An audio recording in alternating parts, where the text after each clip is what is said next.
पति पत्नी और वो शिक्षाप्रद कहानी। पति अभी नहा ही रहा था तभी फ़ोन पर मैसेज टोन बजी। पत्नी मोबाइल के पास ही खड़ी थी। उसका ध्यान फ़ोन की तरफ गया। उसने सहज ही फ़ोन उठाकर मैसेज पढ़ा। Hi good morning dear. किसी बेबी का मैसेज था। पत्नी सोच में पड़ जाती है, अब यह बेबी कौन है।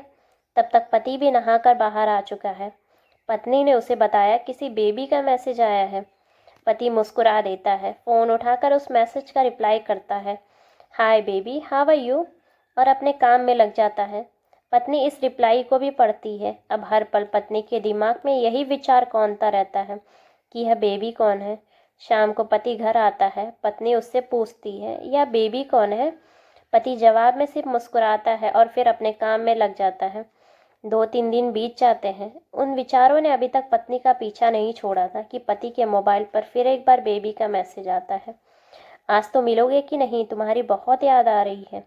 इस मैसेज ने आग में घी का काम किया। पत्नी का शक और ज़्यादा पक्का हो गया।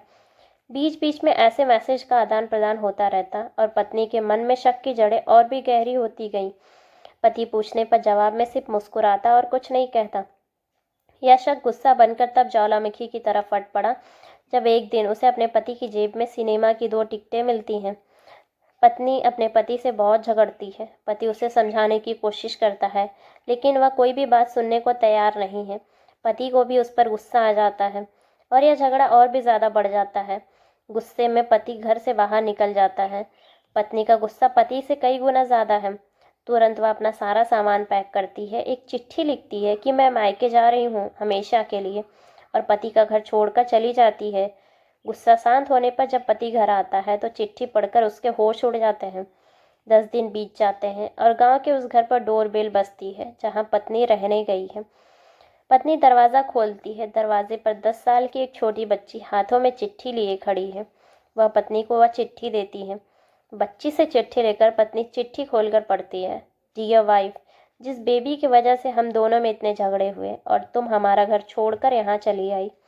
यह बच्ची जो अभी तुम्हारे सामने खड़ी है वह वही बेबी है, अनाथ आश्रम की एक प्यारी बच्ची। इसी के साथ मैं बातें करता था, सिनेमा जाता था। पहली बार जब तुमने बेबी के बारे में पूछा था तो मैंने जानबूझकर तुम्हें नहीं बताया था। सोचा था थोड़ा मजाक करता हूँ, देखता हूँ तुम कैसे रिएक्ट करती हो। लेकिन मैंने यह कभी नहीं सोचा था तुम्हारा शक इतना बढ़ जाएगा कि तुम घर ही छोड़ दोगी। हाँ, सबसे ज़रूरी बात यह है, यह जो बेबी है वह किसी और की नहीं बल्कि तुम्हारी ही बेटी है। रुको, अपने आप को संभालो और आगे की बात ध्यान से पढ़ो। हमारे शादी के 2 साल पहले की यह बात है। तुम अपने कॉलेज के लास्ट ईयर में थी। तुम्हारे प्रोफेसर ने नोट्स लेने के बहाने तुम्हें बुलाया था और चाय में नशीली दवा खिलाकर ना करने वाला काम किया था। इसमें तुम्हारी कोई गलती नहीं थी, लेकिन कुदरत ने अपना काम किया और तुम्हारे पेट में इस बेबी को डाल दिया। काफ़ी प्रयास करने पर भी अबॉर्शन नहीं हुआ तो तुम्हारे घर वालों ने समाज के डर से तुम्हें 6 महीने तक घर में ही रखा। तुम्हारे पिताजी खुद एक डॉक्टर हैं, इसलिए यह बिन मांगा बच्चा बड़ी आसानी से बिना किसी को कानो कान खबर हुए दुनिया में आया। भविष्य में तुम्हारी शादीशुदा जिंदगी में कोई प्रॉब्लम ना हो, इसलिए तुम्हारे पिता ने इस बच्चे को गांव के एक अनाथ आश्रम में छोड़ दिया। यह बच्चा मतलब यही बेबी जो अभी तुम्हारे सामने खड़ी है। अगर अभी भी विश्वास नहीं हो रहा है तो इस बच्ची के गाल का वह तिल देख लो, जो शायद तुमने उसे आखिरी बार रोते हुए देखा होगा, या फिर अपने पिताजी से पूछ लो। पत्नी जल्दी से उस बच्ची को पास में लेकर उसके गालों का तिल देखती है। उसका मन भर आता है, उसकी आंखों में आंसू आ जाते हैं, लेकिन अभी भी चिट्ठी बाकी है, इसलिए वह आगे भी पढ़ती है। मुझे पता है अभी भी तुम्हारे मन में यह सवाल उठ रहा होगा, यह सब मुझे कैसे पता। तुम्हें बता दूं, यह सब तुम्हारे खुद के पिता ने ही अपने मन में उठ रहे पश्चाताप को शांत करने के लिए शादी के 1 महीने पहले मुझसे मिलकर सारी बात मुझे बताई थी। उन्होंने यह भी कहा था अगर मैं चाहूँ तो शादी से इनकार कर सकता हूँ।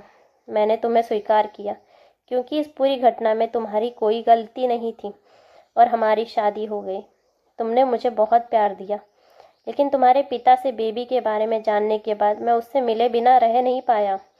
मैं बीच बीच में उससे मिलता था। उससे मिलना, उसके साथ समय बिताना मुझे अच्छा लगता था। कितनी प्यारी बच्ची है, बिना किसी गलती के क्यों सज़ा भुगते। बस इसलिए मैं उसे थोड़ी सी खुशी देने की कोशिश करता था। बस मुझे इतना ही कहना था। अब अगर तुम फिर से अपने घर आकर मेरे साथ रहना चाहो, तभी गैलरी में आना। तुम्हारा और सिर्फ तुम्हारा डियर पति। बिना एक क्षण की देरी किए पत्नी दौड़कर गैलरी में पहुंची और रास्ते पर उसका खड़ा पति था। उसके चेहरे पर मुस्कान देखकर पत्नी की आंखों में आंसू आ गए। कारण कुछ भी हो, दोनों के बीच में कभी भी किसी को थोड़ी सी भी जगह मत दो, क्योंकि दुनिया में हर बीमारी का इलाज है, लेकिन शक नाम की बीमारी का कोई इलाज नहीं है। मन शांत रखो, जो भी मन में आए एक दूसरे को बताओ। आशा करते हैं कि आपको ये कहानी पसंद आई होगी। अगर पसंद आई है तो वीडियो को लाइक करें, चैनल को सब्सक्राइब करें और अपने विचार कमेंट्स बॉक्स में बताएं। धन्यवाद।